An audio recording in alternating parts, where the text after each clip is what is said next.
চাটুকারিতা করতে করতে আপনাদের সাংবাদিকদের আর ব্যাকবোন বলে কোনো জিনিস নাই।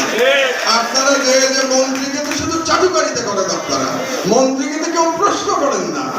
আমরা তো দেখেছি সংবাদ সম্মেলনের নামে কি হয়তো আমরা দেখেছি এই দেশে।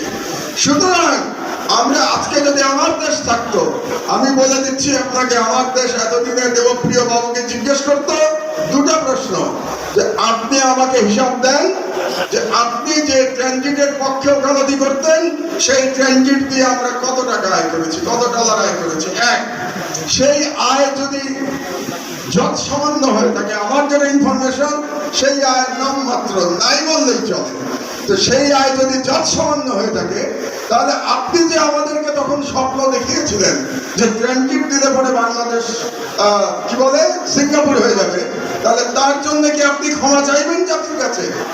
আমি দাবি করছি দেবপ্রিয়কে ক্ষমা চাইতে হবে জাতির কাছে।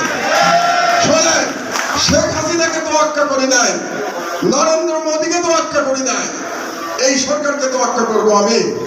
জেল জুলুম আমার হজম হয়ে যায়, ও কিছু যায় না আমার জেল জুলুম।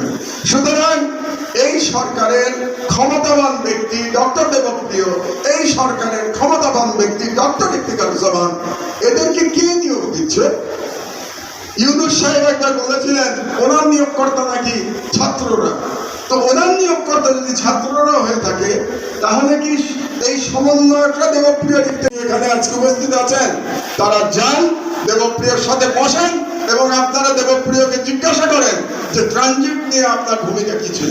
এটা আমি দেখতে চাই যে ইয়াং জেনারেশন দেবপ্রিয়কে জিজ্ঞাসা করবে ট্রানজিট নিয়ে আপনার ভূমিকা পরিষ্কার করেন জাতি।